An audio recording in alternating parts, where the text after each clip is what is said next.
record was made here in Cornwall. We started recording in October '97, and we're mixing right now. Tell me this is new album's called From the Choirgirl Hotel.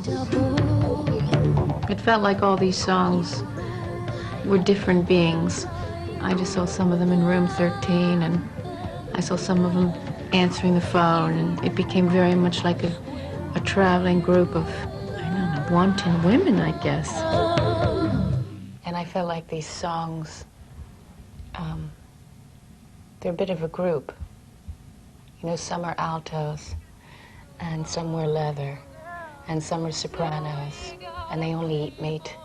And some, you know, some don't like men, and some just adore men, and some aren't interested in anything but, you know, reading, and they became very much like entities.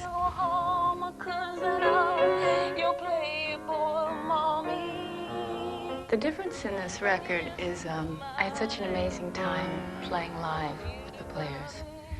All my other records, for the most part, I would do the piano first, and then all the other instruments would kind of have to fit in around her. Very self-involved way of doing things. But this time I surrendered a lot more than I have before, and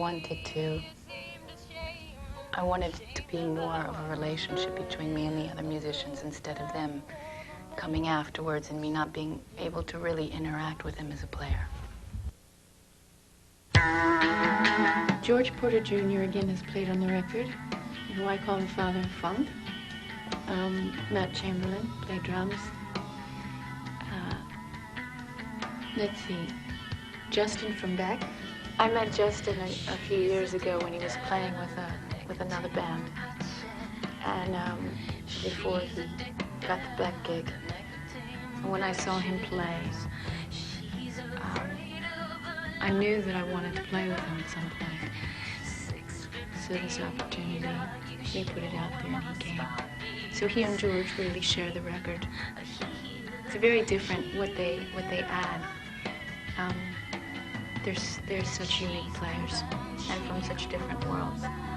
It is really based around a band now.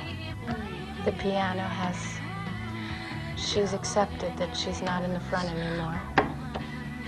She knows that she has to share the stage, and she's doing it. When you hear the record, it's very different than the other records. The sound, every detail of it, is so much a part of it. How the piano is integrated with the drums, and it's really not like a record I've made before. It's definitely plugged, this record. And Playboy Mommy's kind of the closest thing I can do.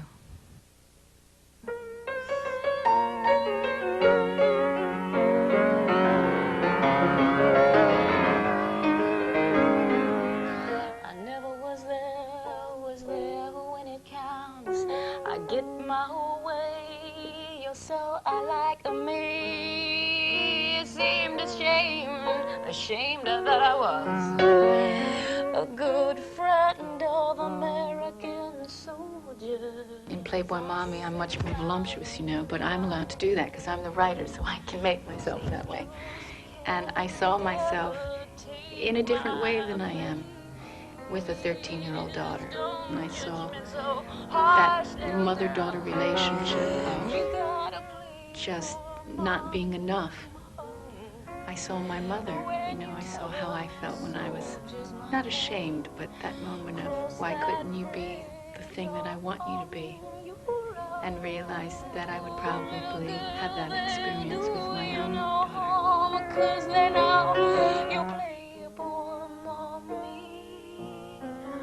But I'll be home to take you in my arms.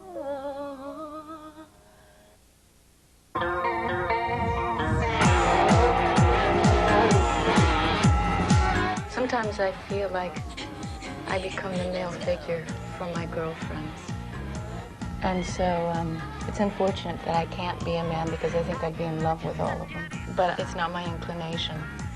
And yet I love them very much. So this song is about things are getting desperate when all the boys can't be men. Everybody knows I'm her friend. Everybody knows I'm her man.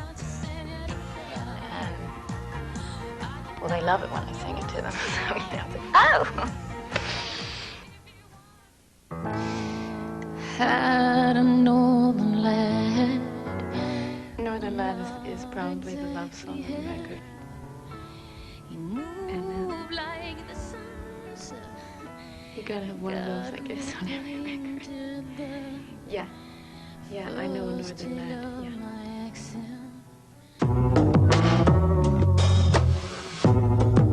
IIE, it has a Native American influence in it. When you hear the rhythm,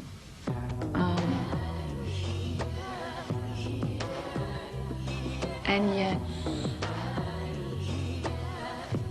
there's a little bit of that New Mexican driving in an old dilapidated Mustang, and you're just on your own, and you drive for days and days and days, and you think you're the end of the earth, and it's just you. And I think that feeling, IIE is very much about dying and about sacrifices.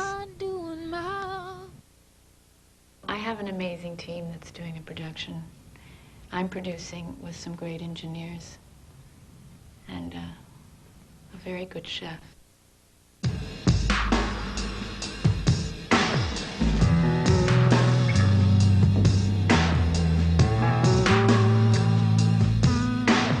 I've arrived here with loads of Nurofen. As you can see on the desk, we have the 400s because nothing less works.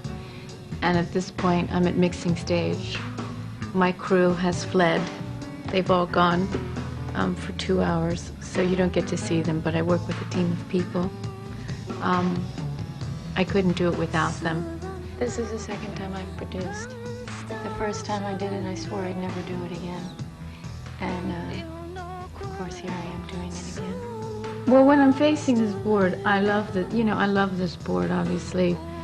It's our board, but my crew has put $1 on it and called it a turkey.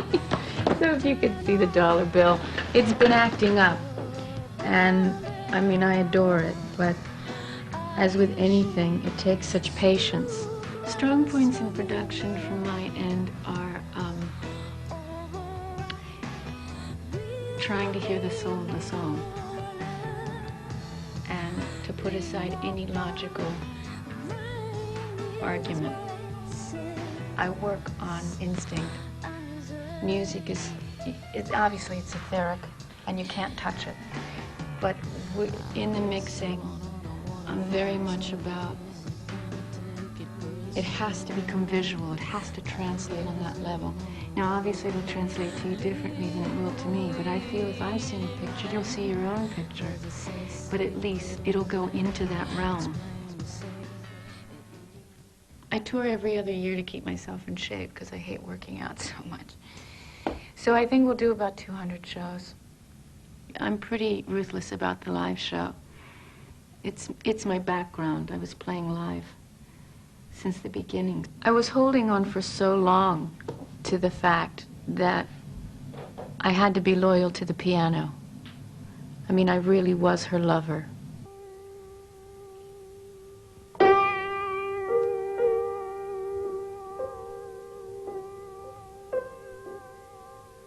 And once I really understood that she and I had made a pact, ever since I was a little girl, I had a commitment to this instrument, and I wanted to bring it into this medium, not just classical music or jazz, but to bring it in to where they plug in at 118 decibels and have an impact. Well, we did that, so I could let that go. Now it was very much about let's play with other musicians. We don't have to be so isolated. We don't have to prove anything now. And we're lonely. I was actually really lonely. So my crew became my band, 35 of them. And when I decided to have a band, they just kind of integrated into the crew.